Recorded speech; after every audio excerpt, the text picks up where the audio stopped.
નમસ્કાર, BBN news ચેનલમાં આપનું સ્વાગત છે. હું છું કવિતા પંચાલ ને હવે જોઈએ આજના સમાચાર.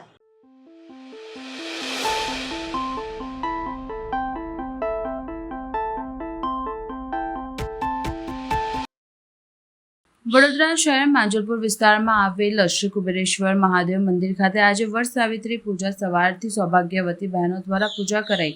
સનાતન ધર્મમાં વડ સાવિત્રીની વ્રતને વિશેષ મહત્વ આપવામાં આવે છે. જ્યેષ્ઠ મહિનાની અમાવસ્યાના દિવસે પરિણીત મહિલાઓ આ વ્રત કરે છે. આ દિવસે વડના ઝાડની પૂજા કરવાનો નિયમ છે. ધાર્મિક માન્યતા અનુસાર વડના ઝાડમાં બ્રહ્મા, વિષ્ણુ અને મહેશ નિવાસ કરે છે. આ વ્રતનું પાલન કરવાથી મહિલાઓને અખંડ સૌભાગ્ય પ્રાપ્ત થાય છે અને પતિ પત્ની વચ્ચે સંબંધ વધુ ઘનિષ્ઠ અને મજબૂત બને છે. ત્યારે જાણો વડ સાવિત્રી વ્રત ક્યારે ઉજવવામાં આવે છે. ત્યારે વડોદરા શહેર માંજલપુર વિસ્તારમાં આવેલ શ્રી કુબેરેશ્વર મહાદેવ મંદિરના પ્રાંગણ ખાતે વહેલી સવારે સૌભાગ્યવતી બહેનો દ્વારા પૂજા કરાઈ હતી અને વડના વૃક્ષની પૂજા કરીને તેમના પતિના દીર્ઘાયુષી અને સુખી વૈવાહિક જીવન માટે પ્રાર્થના કરી હતી. ઘણા સ્થળોએ મહિલાઓ આ દિવસે ઉપવાસ પણ રાખે છે. આ વ્રત રાખવાથી લગ્ન જીવનમાં સુખ અને શાંતિ પ્રાપ્ત થાય છે. આજે વડ સાવિત્રી વ્રત છે. માતા સાવિત્રી સત્યવાન માટે આજે ભગવાન પાસેથી એના સૌભાગ્યની પ્રાર્થના કરે છે. માટે આજના દિવસનો મહિમા એ છે કે દરેક સૌભાગ્યવતી સ્ત્રીઓ પોતાના પતિ માટે આયુષ્ય, વૈભવ અને એની રક્ષા માટે આજના દિવસે સૌભાગ્યવતીનું વ્રત કરે છે. દરેકની મનોકામના પૂર્ણ થઈ જાય. જય માતા સતી સાવિત્રી. જય પારુલ જોશી. આજે વડ સાવિત્રીનું વ્રત છે જે દરેક સૌભાગ્યવતી મહિલાઓ પોતાના પતિના દીર્ઘાયુષ્ય માટે કરે છે અને વડની પૂજા કરે છે અને ઉપવાસ રાખે છે. મારું નામ ધર્મિષ્ઠા સપકાળ.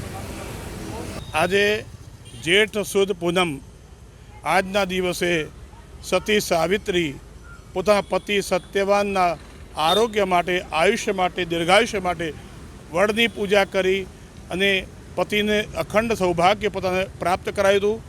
આજના દિવસે આપણા હિન્દુ ધર્મની અંદર તમામ બહેનો આજે વડનારાયણ ભગવાનની પૂજન કરી પોતાના પતિના દીર્ઘાયુષ્ય માટે, પોતાના પરિવારના કલ્યાણ માટે, પોતાના સંતાનોની પ્રગતિ માટે વડ ભગવાનની સાવિત્રી સાથે પૂજન કરી સફેદ સૂતરના તાંતણાથી 108 પ્રદક્ષિણા ફરી પતિના દીર્ઘાયુષ્ય માટે, પોતાના આરોગ્ય માટે, પરિવારના કલ્યાણ માટે આજના બહેનો આજે આ શુભ વ્રત કરે છે.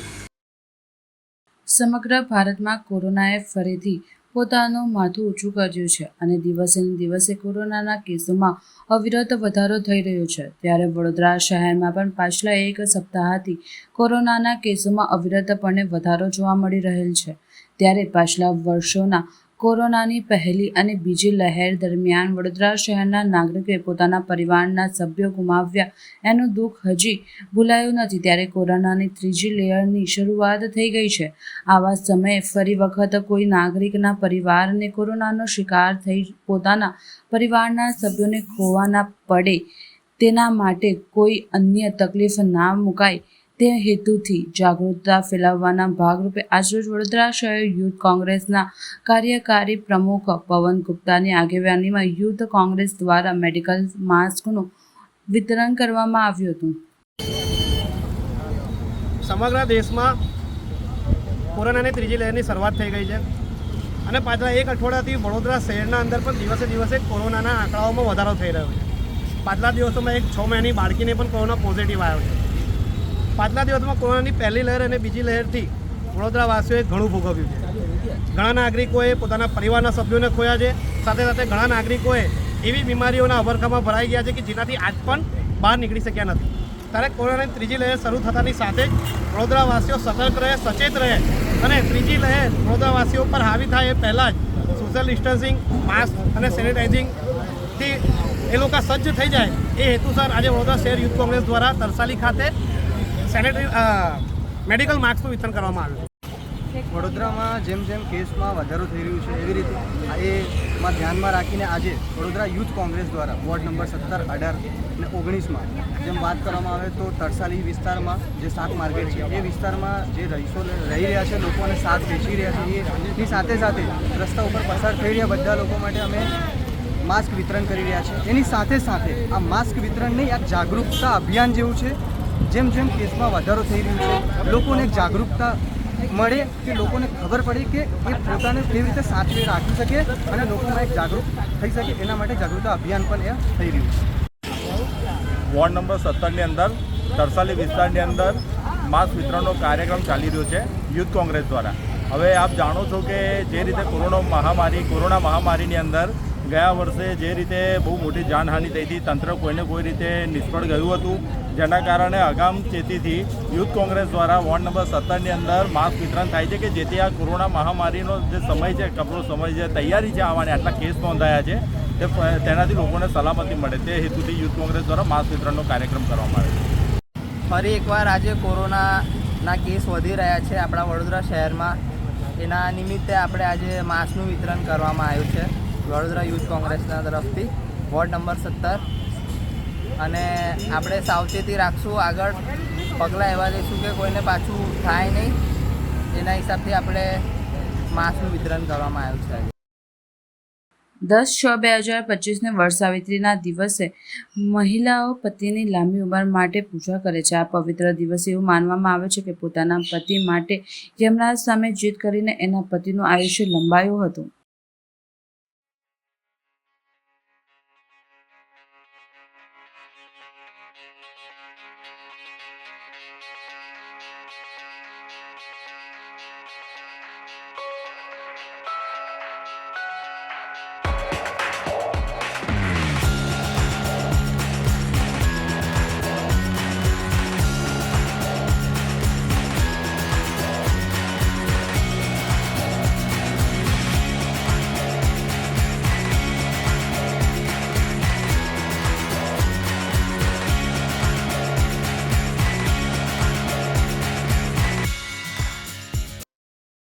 વડોદરા શહેર મહાનગરપાલિકાના મેયર પિંકીબેન સોનીની ગ્રાન્ટમાંથી 5 લાખ ખર્ચે સયાજીબાગના ઝૂ ખાતે જૂના પક્ષીઓ અને નાના પ્રાણીઓ માટે સારવાર સર્જરી માટે ગેસ એનેસ્થેસિયા મશીનના લોકાર્પણ મેયર પિંકીબેન સોનીના હસ્તે કરવામાં આવ્યું, જેમાં સયાજીગંજ બાગ ઝૂના પક્ષીઓ અને પ્રાણીઓ સર્જરી માટે આ સુવિધા ઉપલબ્ધ કરવામાં આવી છે, જેમાં ખાસ કરીને ઉપસ્થિતિમાં વડોદરા મહાનગરપાલિકાના કમિશનર અરુણ મહેશ બાબુ તથા મેયર પિંકીબેન સોની તથા ડેપ્યુટી મેયર ચિરાગ બારોટ તથા સ્થાયી સમિતિના ચેરમેન ડૉક્ટર શીતલ મિશ્રી તથા દંડક શૈલેષ પાટીલ તથા સયાજીબાગના ઝૂ ક્યુરેટર પ્રથમ યુગેશ પાટણકર, કાઉન્સિલર અને કાર્યકર્તાઓની હાજરીમાં સયાજીબાગના ઝૂ ખાતે ગેસ એનેસ્થેસિયાનું લોકાર્પણ કરવામાં આવ્યું, જેમાં મેયર પિંકીબેન સોની અને શીતલ મિસ્ત્રી મીડિયા સમક્ષ માહિતી આપી હતી. આજરોજ વડોદરા શહેરના સયાજીબાગ ઝૂ ખાતે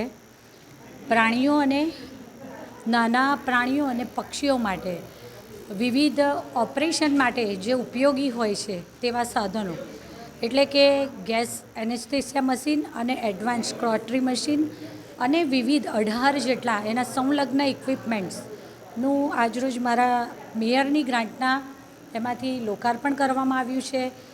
જ્યારે ઉત્તરાયણના સમયગાળા દરમિયાન પક્ષીઓ દોરાથી ઘાયલ થાય છે ત્યારે કમાટીબાગ એટલે કે સયાજીબાગ ખાતે મેં મુલાકાત કરી હતી અને ત્યારે જ્યારે આ ઓપરેશન કરવાની જરૂરિયાત ઉદ્ભવતી હોય છે ત્યારે આ પક્ષીઓને કે પશુઓને ઇન્જેક્શન દ્વારા એનેસ્થેસિયા આપવામાં આવતો હતો, જેના કારણે એમને સાજા થવાનો સમયગાળો પણ વધારે લાગતો હતો, તો એમના શરીર માટે એડવાઇઝેબલ પણ ન હતું. જ્યારે આ વિષય મારા ધ્યાને આવ્યો એટલે મેં વેટરનિટી ડૉક્ટર્સને અને એમની ટીમ સાથે મારી મુલાકાત કરવા જણાવ્યું અને જે પણ જરૂરિયાતના સાધનો છે 18 જેટલા વિવિધ સાધનો કે જે લગભગ નાના પક્ષીથી માંડી અને 100 કિલો વજનના પશુ સુધીની સારવાર એટલે કે ટાઈગરની સારવાર, વાઘની સારવાર સુધીના બધા જ પશુ પક્ષીઓનો આપણે સમાવેશ કરી શકીએ તેવા વિવિધ સાધનોનું આજે લોકાર્પણ કર્યું. લગભગ 5 લાખના ખર્ચે આ બધી સાધન સામગ્રી ખરીદવામાં આવી છે અને આગામી સમયમાં પણ એક્સરે મશીન કે એવી કોઈ પણ જરૂરિયાત હોય તો એમને કહેવામાં આવ્યું છે, એ લોકો મારો સંપર્ક કરશે અને બાકીની પણ જે જરૂરિયાત હશે તે સાધન સામગ્રી પણ પર્ટિક્યુલરલી પશુઓ અને પક્ષીઓના સ્વાસ્થ્યને પ્રાધાન્ય આપી અને એ પણ વિષય પર લેવામાં આવશે.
વિશ્વ યોગ દિવસ નિમિત્તે નવલખીમાં વહેલી સવારે એક સાથે 10,000 લોકો યોગ કર્યા. યોગ કરનારાઓને કોઈ રોગ સ્પર્શતો નથી. વ્યસ્ત જીવનમાં યોગ એ તમારી જાતને સ્વસ્થ રાખવાનો સૌથી સહેલો રસ્તો છે. આ જ કારણ છે કે આજે ભારતીય સંસ્કૃતિને લગતી આ પ્રવૃત્તિ હવે વિદેશોમાં પણ ફેલાઈ ગઈ છે. યોગ માત્ર ભારતમાં જ નહીં પરંતુ વિશ્વમાં પણ ખૂબ જ લોકપ્રિય બન્યો છે. વિશ્વ યોગ દિવસ નિમિત્તે યોગ પ્રવૃત્તિઓનું આયોજન કરવામાં આવ્યું હતું. આજે વહેલી સવારે શહેરના નવલખી મેદાન ખાતે યોગ શિબિરમાં 10,000 લોકોએ એકસાથે યોગ અભ્યાસ કર્યો હતો. મેથ્યુ સ્વીટ જેવા લાંબા સમયથી ચાલતા જટિલ રોગોના નિરાકરણ માટે યોગ અત્યંત અસરકારક માર્ગ છે. આ વિચારધારાને સમર્થન આપતી આ યોગ શિબિર વડોદરા શહેરમાં આજે યોજાયું હતું. ગુજરાત રાજ્ય યોગ બોર્ડ દ્વારા શહેરના નવલખી ગ્રાઉન્ડ ખાતે સવારે 5:30 કલાકથી 7:30 કલાક દરમિયાન વિશ્વ યોગ દિવસના પૂર્વાધ રૂપે યોગ શિબિરનું આયોજન કરવામાં આવ્યું હતું. ગુજરાત રાજ્ય યોગ બોર્ડ દ્વારા આયોજિત શિબિરનો મુખ્ય ઉદ્દેશ્ય કોમન યોગા પ્રોટોકોલના માધ્યમથી જીવનશૈલી પ્રત્યે દવાઓ વગર સ્વસ્થ જીવન તરફ લોકોના જાગૃતિ લાવવાનો છે. આ યોગ શિબિરમાં એકસાથે 10,000 લોકોએ યોગ અભ્યાસ કર્યો હતો. આ વિશિષ્ટ યોગ શિબિરમાં વડોદરાના યુવાનો, બાળકો સાથે મહિલાઓ અને સિનિયર સિટીઝન લોકો જોડાયા હતા. હું ગુજરાત રાજ્ય યોગ બોર્ડમાં એઝ અ યોગા કોચ કામ કરું છું. મેં ટ્રેનિંગ અમદાવાદમાં લીધી હતી. પતંજલિમાંથી પણ મેં ટ્રેનિંગ લીધી છે અને મેં માસ્ટર્સ કરેલું છે યોગમાં. અને ગુજરાત રાજ્ય બોર્ડ એક એવું પ્લેટફોર્મ છે જે બધાને યોગ માટે યોગ કરવા માટે પ્રેરે છે. અને બહુ જ સરસ અહીંયા બરોડાની અંદર 400 ક્લાસીસ ચાલે છે જે બિલકુલ નિઃશુલ્ક છે, જેમાં કોઈ ચાર્જ નથી લેવાતો. અને લોકોના સ્વાસ્થ્યને ધ્યાનમાં રાખીને ગુજરાત સરકારે જે પહેલ કરી છે એની માટે હું ખૂબ ખૂબ આભારી છું ગુજરાત રાજ્ય યોગ બોર્ડની. અને હું બધાને જ એવું કહેવા માંગીશ કે બધા જ યોગ કરો, નિરોગ રહો, મસ્ત રહો, સ્વસ્થ રહો. હા જી 3,000 સ્ટાઇફન્ડ જે આવે છે એ અમને રેગ્યુલરલી આવી જાય છે અમારા એકાઉન્ટમાં. થોડુંક આગળ પાછળ થાય પણ એ અમે સેવાના ભાવથી કરીએ છીએ એટલે એ આવી જાય છે.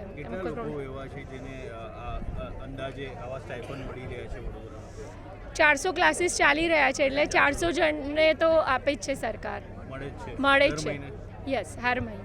યોગ ભારતીય સંસ્કૃતિની દેન છે. યોગને ગુફાઓ કંદરાઓમાંથી કાઢીને પૂજ્ય સ્વામી રામદેવજી મહારાજે જન સુધી પહોંચાડ્યું છે. આપણા દેશના વડાપ્રધાન આદરણીય મોદી સાહેબે આખા વિશ્વમાં યોગને પહોંચાડ્યું છે. આપણા દેશના વડાપ્રધાનના પ્રયત્નથી, એના સંકલ્પથી, એમના પુરુષાર્થથી 21 જૂન આંતરરાષ્ટ્રીય યોગ દિવસ ઉજવાય છે. આપણા સૌ માટે ગર્વ અને ગૌરવની વાત છે. ગુજરાત રાજ્ય સરકારે પણ ગુજરાત યોગ બોર્ડનું ગઠન કર્યું છે. યોગ બોર્ડનું ગઠન માત્ર એક દિવસ યા 21 જૂન પૂરતું યોગ કરવા માટે નથી. 365 દિવસ ગુજરાતની સમસ્ત જનતા યોગ કરે એના માટે ગુજરાત રાજ્ય યોગ બોર્ડનું ગઠન કર્યું છે. હાલે ગુજરાત રાજ્યના આત્મજ્ઞાની અને આધ્યાત્મિક મુખ્યમંત્રી વિધાનસભામાં ઘોષણા કરી છે કે 2025નું વર્ષ અમે સ્વસ્થ ગુજરાત, મેદેસ્વીતા મુક્ત ગુજરાતનું અભિયાન ચલાવીશું. એ અભિયાનના તહેત આજે વડોદરામાં યોગનો મહાકુંભનું આયોજન થયું છે, જેમાં 10,000થી વધુ સંખ્યામાં લોકો જોડાયા છે. આવા કાર્યક્રમ અમે ગુજરાતના સમસ્ત જિલ્લાઓમાં કરી રહ્યા છે. કાલે અમારું અમદાવાદ રિવરફ્રન્ટ પર એમાંથી મોટો કાર્યક્રમ થવાનો છે, જેમાં માન્ય મુખ્યમંત્રીશ્રીએ પણ એમાં ભાગ લેવાનો છે. મિત્રો, યોગ અમને શારીરિક સ્વાસ્થ્ય આપે છે, માનસિક સ્વાસ્થ્ય આપે છે, આધ્યાત્મિક સ્વાસ્થ્ય આપે છે. યોગથી વ્યક્તિ નિર્માણ થાય છે અને વ્યક્તિ નિર્માણથી જ સમાજ નિર્માણ, રાષ્ટ્ર નિર્માણ અને માનવતાનું નિર્માણ થશે. વિકસિત રાષ્ટ્ર બનાવવાની શ્રૃંખલામાં દરેક વ્યક્તિનો જ્યારે શારીરિક અને માનસિક વિકાસ થશે તો આ ભારત ઝડપી વિકસિત રાષ્ટ્ર બનશે. આવો આપણા ચેનલના માધ્યમથી હું ગુજરાતની સમસ્ત જનતાને અને ભારતની જનતાને આહ્વાન કરવા માગું છું કે આવો આપણે બધા સાથે મળીને યોગી બનીએ, નિરોગી બનીએ, સમાજ માટે સહયોગી અને રાષ્ટ્ર માટે ઉપયોગી બનીએ. અમારે લગભગ છેલ્લા 5 વર્ષથી અમે માનદ વેતન આપીએ છીએ. કોઈ એકાદ વ્યક્તિની એવી સમસ્યા હોય, પ્રશ્ન હોય તો યોગ બોર્ડમાં આવીને અમારો સંપર્ક કરી શકે. લગભગ અમારી એવી કોઈ સમસ્યા નથી કે લગભગ અમારે એક નિયમ બનાવ્યો છે કે રોજ એને રિપોર્ટિંગ કરવાનું છે, ડેલી એને ફોટો અપલોડ કરવાના છે. નહીં, ડેલી અમારો એવું કોઈ પ્રશ્ન નથી. કોઈ વ્યક્તિ યોગ ક્લાસ ચલાવે અમે તો સામેથી આહ્વાન કરીએ છીએ. અમને તો જરૂર છે. અમારે તો 50,000 યોગ કરવા કરીએ. અમારે તો 3,000 એમને અમે માનદ વેતન જ આપીએ, ટોકન એનો ખર્ચ જ આપીએ છીએ. અમને એનું એપ્રિશિએશન આપવા માંગીએ છીએ. કોઈ પણ વ્યક્તિની એવી શિકાયત હોય, કમ્પ્લેન્ટ હોય, એ મારા પાસે યોગ બોર્ડ ઓફિસમાં આવીને મારા સાથે વાત કરી શકે. અમે દરેક વ્યક્તિ જે પણ યોગ ક્લાસ ચલાવે છે એને માનદ વેતન આપવા માંગીએ છીએ અને બધા લોકો યોગ ક્લાસ ચલાવે એવી અપેક્ષા પણ રાખીએ. અમારે લોકોની સંખ્યા પ્રોપર કરવા માટે બહુ ઓવર ક્રાઉડેડ ના થઈ જાય, અમારા પાસે પ્રોપર રજિસ્ટ્રેશન હોય. રજિસ્ટ્રેશનના નામ પર એક ટોકન અમાઉન્ટ, એક નોર્મલ અમે લઈને લોકોને અહીંયા લાવ્યા છે, જાતે રજિસ્ટ્રેશન થઈ શકે. એના બદલામાં અમે એને યોગનો સાહિત્ય, યોગની કિટ પણ અમે આપીએ છીએ. તો એના માટે લોકોમાં યોગના પ્રતિ પ્રેમ પેદા થાય, પ્રોપર રજિસ્ટ્રેશન થાય, ભગદડ ના થાય, ઓવર ક્રાઉડેડ ના થાય, લોકોને પ્રોપર બેસવાની જગ્યા મળે, એ ભાવથી અમે માત્ર ટોકન અમાઉન્ટના સાથે રજિસ્ટ્રેશન કરી અને જેટલી ટોકન અમાઉન્ટ અમે 50 રૂપિયા લીધી છે એનાથી વધુ 250-300 લોકોની રૂપિયાની અમે કિટ આપી છે, જેથી લોક નિયમિત યોગ કરે, યોગને સમજી શકે, યોગને જાણી શકે. સાથે સાથે મારા વડોદરામાં 400થી વધુ યોગ ક્લાસો ચાલે છે. એ 365 દિવસ એ બધા લોકો નિઃશુલ્ક યોગ કરે. એમના પાસે 1 રૂપિયાની ફી પણ અમારી કોઈ પણ ક્લાસમાં લેવામાં આવતી નથી. તો ગુજરાત રાજ્ય યોગ બોર્ડ દ્વારા સંપૂર્ણ નિઃશુલ્ક કાર્યક્રમો સંપૂર્ણ ગુજરાતમાં ચાલે છે. હા, અમારા જે યોગ ટ્રેનર, યોગ શિક્ષકો છે, જે યોગ ક્લાસ ચલાવે છે, પહેલાં તો અમને 100 કલાકની ટ્રેનિંગ આપીએ છીએ. જ્યારે ટ્રેનિંગ આપીએ ત્યારે અમે સર્ટિફાઈડ કરીએ છીએ. અમે એની એક એક્ઝામ લઈએ છીએ કે ખરેખર આ વ્યક્તિ યોગ ક્લાસ ચલાવવા માટે ટ્રેન્ડ થઈ ગયો કે ના થઈ ગયો. એ ટ્રેન્ડ હોય તો એને સ્પેશિયલ યોગ ક્લાસ ચલાવવાનો સર્ટિફિકેટ આપીએ છીએ. અને એ વ્યક્તિ સવારે સાંજે બંને ટાઈમ યોગ ક્લાસ ચલાવે તો ગુજરાત રાજ્ય યોગ બોર્ડ 6000 રૂપિયા માનદ વેતન આપે છે. તો હું આપના ચેનલના માધ્યમથી લોકોને આહ્વાન કરવા માગું છું कि તમે યોગ कराओ. યોગ તમને સ્વાસ્થ્ય પણ આપશે અને યોગ રોજगार પણ આપશે. वाराणसी गार्डन में देते हैं. महीने 3000 रुपये कवर में हाँ मिलते हैं दर महीने. हाँ. कितने महीने से मिल रहा है? मैं 1 साल से करवा रही हूँ. आपके अकाउंट में आ रहा है? हाँ. क्या नाम आपका? हर्षिता रघुवंशी. વડોદરા ઇસ્કોન મંદિરમાં ભગવાન જગન્નાથની સ્નાન યાત્રા પૂર્વે તૈયારીઓનો ધમધમાટ, ભક્તોમાં ઉત્સાહનો માહોલ. વડોદરામાં આવતીકાલે તારીખ 11ના રોજ ભગવાન જગન્નાથની સ્નાન યાત્રા, ભગવાન જગન્નાથ ભવ્ય રથયાત્રા પહેલાં યોજાતી પવિત્ર સ્નાન યાત્રા લઈ વડોદરાના ઇસ્કોન મંદિરમાં તડામાર તૈયારીઓ ચાલી રહી છે. પરંપરાગત રીતે રથયાત્રા પૂર્વે ભગવાન જગન્નાથ, બલભદ્ર અને દેવી સુભદ્રાને વિવિધ વિધિવત રીતે સ્નાન કરવામાં આવે છે, જેને સ્નાન પૂર્ણિમા કે સ્નાન યાત્રા તરીકે ઓળખવામાં આવે છે. આ વર્ષે પણ ઇસ્કોન મંદિર દ્વારા ભવ્ય ઉત્સવની ભક્તિમય વાતાવરણમાં ઉજવણી માટે કમર કસવામાં આવી છે. ભક્તિમય વાતાવરણ અને ભક્તોના ઉમંગ. વડોદરા ઇસ્કોન મંદિર ખાતે સ્નાન યાત્રાની તૈયારીઓ ચાલી રહી હોવાથી ભક્તોમાં અનેરો ઉત્સાહ જોવા મળી રહ્યો છે. મંદિર પરિસરમાં ભગવાન જગન્નાથના જયઘોષ ઝૂમી રહ્યા છે અને સેવાભાવી ભક્તો વિવિધ કાર્યોમાં જોડાઈ રહ્યા છે. તૈયારીઓમાં શું શું સમાયેલું છે?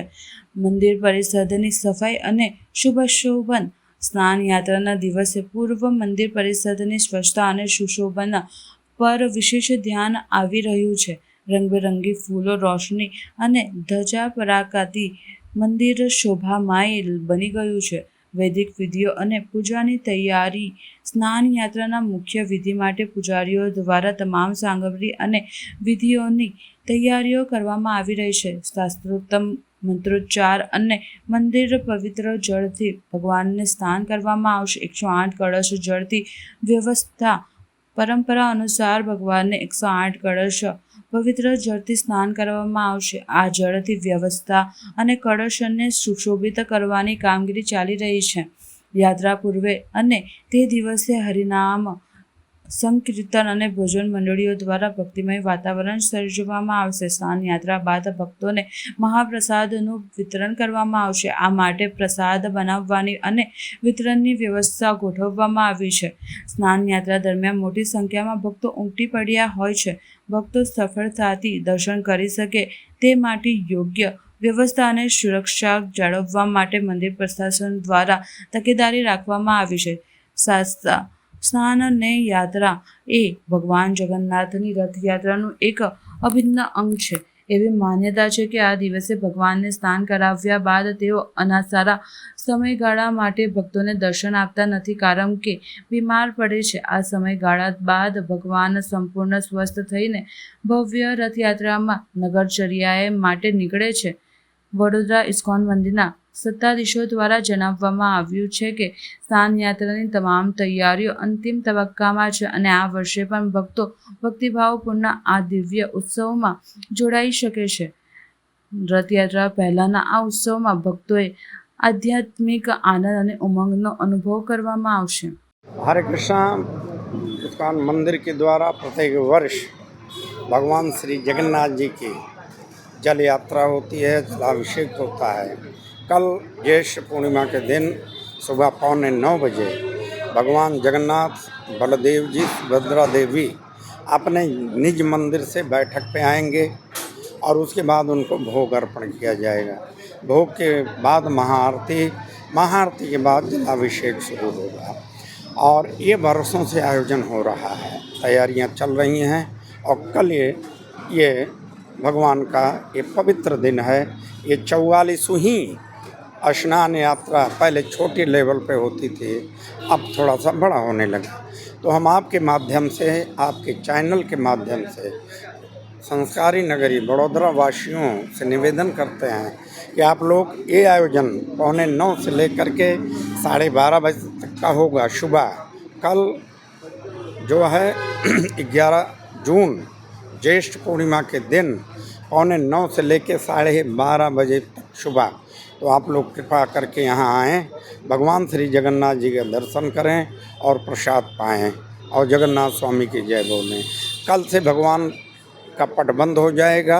आषाढ़ी 27 जून को रथ यात्रा के दिन भगवान का पट खुलेगा। दिन भर उनकी सेवा पूजा होगी। भगवान 1 बजे उस दिन यहाँ से रेलवे स्टेशन जाएंगे और वहाँ 2:30 बजे बड़ौदा रेलवे से भगवान नगरचर्या के लिए अपने भक्तों को दर्शन देने के लिए, बड़ौदा वासियों के जो आपसे बड़े आतुरता से रथ यात्रा के इंतज़ार कर रहे हैं, भगवान अपने भक्तों को दर्शन देने के लिए निकलेंगे। पुनः एक बार आप सभी को इस्कॉन मंदिर की तरफ से कल 11 जून ज्येष्ठ पूर्णिमा सुबह 8:45 बजे से लेकर के 12:30 बजे आप सब आएँ। हरे कृष्ण। વડોદરા શહેરમાં પહેલીવાર આવી રહ્યું છે અભંગ રિપોસ્ટનું નાટક, જેને લઈને પત્રકાર પરિષદ યોજાઈ।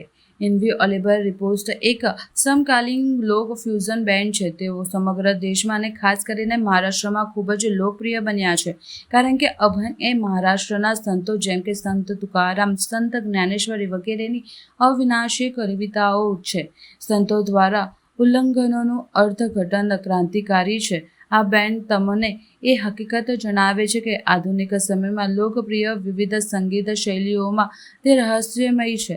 સંગીતકારોની દુનિયામાં આપનું સ્વાગત છે, જ્યાં કાર્યક્રમો સંગીતકારો અને મનોરંજનકારો માટે કલાકારોને રાખવાની તમારી શોખ સંતોષકારક અંત આવે છે। તમે કોર્પોરેટ ઇવેન્ટ, ખાનગી પાર્ટી, લગ્ન અથવા ભવ્ય કોન્સર્ટનું આયોજન કરી રહ્યા હોવ, અમે એક સરળ અને રોમાંચક સંગીતકાર આગામી 28મી જૂને સયાજી ઓડિટોરિયમ ખાતે યોજાશે, જેમાં વડોદરાની જનતાને આ નાટકો જોવા માટે આમંત્રણ આપવામાં આવ્યું છે। 28 જૂન 2025 શનિવારે લગભગ 19-20 જૂનથી આપણે પંઢરપુરની યાત્રા શરૂ થાય છે અને એ જ કન્સેપ્ટને લઈને ચલા વારીલા જાઉયા એટલે ચલો યાત્રાએ જઈએ એ કન્સેપ્ટ લઈને આપણે અહીંયા વડોદરા એન્ટરપ્રાઇઝ તરફથી અમે, હું, સંતોષ અને માનસીબેન, આપણે મુંબઈનું એક પ્રખ્યાત ગ્રુપ છે અભંગ રીપોસ્ટ કરીને, એ લોકોને આપણે વડોદરા બોલાવી રહ્યા છે અને વડોદરાનું કોઈ ગુજરાતનું ફર્સ્ટ ટાઈમ એ લોકો પરફોર્મન્સ આપવા આવી રહ્યા છે। એટલે ઘણા બધા એમને ફોલોઅર્સ છે અને અમે સારો રિસ્પોન્સ ધીરે ધીરે એટલીસ્ટ ફોન પર આવી રહ્યા છે કે ભાઈ હા અમે ગ્રુપ બુકિંગમાં કરી રહીશું। એટલે અમે વેઇટ કરીએ છીએ કે હવે લોકો સુધી આ માહિતી તમારા માધ્યમથી પહોંચે અને મેક્સિમમ લોકો આ પ્રોગ્રામને એન્જોય કરે। આજે અગમના કલાકારો આવવાના છે, કેટલા કલાકારો છે અને વડોદરા શહેરને શું નવું દેખાવ? અભંગ એ ભજનનો એક ટાઈપ છે। એટલે વિઠ્ઠલ ભગવાનજીનું જે ગાય છે, જે ભજન નથી બોલતા, એમને અભંગ કહેવાય છે। એટલે જે અભંગ છે એમની ઓરિજિનાલિટી જે જૂના બ્લેક એન્ડ વ્હાઇટ જમાનાના જે બધા મૂવીઝ છે એ જે અભંગ છે એ જ જૂના જમાનાના અભંગોને આ અભંગ રીપોસ્ટનું જે ગ્રુપ છે એમને નવા ફોર્મમાં એટલે નવા ઇન્સ્ટ્રુમેન્ટ સાથે, આજના ઇન્સ્ટ્રુમેન્ટ સાથે એ લોકો રિપ્રેઝેન્ટ કરી રહ્યા છે। સંતોષ ભાટે।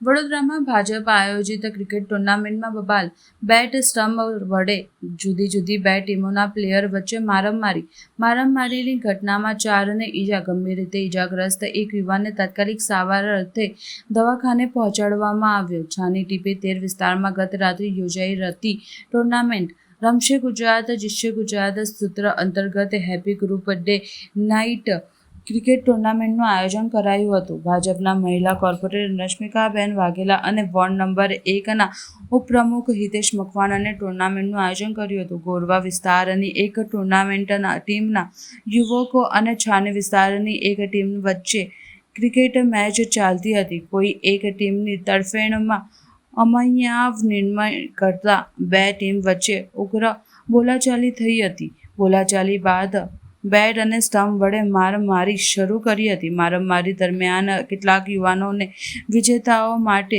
મુકેલ ટ્રોફીઓ પણ તોડી નાખી હતી. ટીપીટેરા છાણી અંદર ટીપીટેરા એક ગ્રાઉન્ડ છે, કોર્પોરેશન ગ્રાઉન્ડ. ત્યાં અમારી ટીમની ફાઇનલ મેચ હતી. તો ત્યાં ફાઇનલમાં એટલે એ લોકોનું જે કંઈ થયું હશે, પણ એના અંદર જ્યારે અમે લોકો ગ્રાઉન્ડમાં જતા હતા તો પોલીસવાળો એક આવીને મિલિન કરીને નામ છે અને યુનિફોર્મમાં પણ નહોતો અને એણે પોલીસનો દંડો નહીં પણ જે સ્ટમ્પ હતું એ એના હાથમાં હતું અને એક વખત એને ફેરવ્યું, પણ મેં નીકળતો હતો ત્યારે પણ એને બીજી વખત ફેરવ્યું તો ડાયરેક્ટ એ દંડો મને અહીંયા આંખ પર વાગી ગયો. મામલો શાના માટે બગડ્યો? મામલો ક્રિકેટના અંદર જ્યાં તેમના ઓર્ગેનાઇઝર હતા એ લોકો કંઈ પીધેલા હતા એવી ખબર હતી અમને. મળતી માહિતી મુજબ એવી ખબર પડી છે કે ભાઈ જે અમ્પાયર હતા, અમ્પાયર જે લોકો હતા એ લોકો એમની પોતાની ટીમ હતી ઓર્ગેનાઇઝરની, એ લોકોએ પોતાની ટીમ જીતાડવા માટે ચીટિંગ કરી હતી. એ બાબતે અમે લોકો પછી બોલવા ગયા તો એ લોકોએ પોલીસવાળાને એવું કીધું કે એ બધાને ગાડીમાં બેસાડી દો અને પછી પોલીસવાળા અમને દાદાગીરી કરવા માંડ્યા, ચલો બહાર નીકળો, તમારાથી જે થાય એ કરી લો. અને તમારી શું કાર્યવાહી કરવાની? એ પોલીસવાળો જે છે એના પાછળ જે પણ કાર્યવાહી હોય એ કર્યો. તમારી માંગ શું છે? એને સસ્પેન્ડ કરવો પડે. મારું નામ પઠાણ મોહમ્મદ સાહિલ અબ્બાસભાઈ. આ બનાવ ટીપીટેર વિસ્તાર, છાણી વિસ્તાર કહેવાય. ત્યાં અમે ક્રિકેટ ગ્રાઉન્ડ નાઇટ ટુર્નામેન્ટ જે ચાલતી હતી ત્યાં ફર્સ્ટ રાઉન્ડ, સેકન્ડ રાઉન્ડ જીતીને આજે ફાઇનલ મેચ હતી. તે ફાઇનલ મેચ રમવા માટે અમે ગયા હતા. ત્યાં અમારી વડોદરાની ગોરવા વિસ્તારની ટીમ, બોરિયા નંબર 1, 2, ઓકે.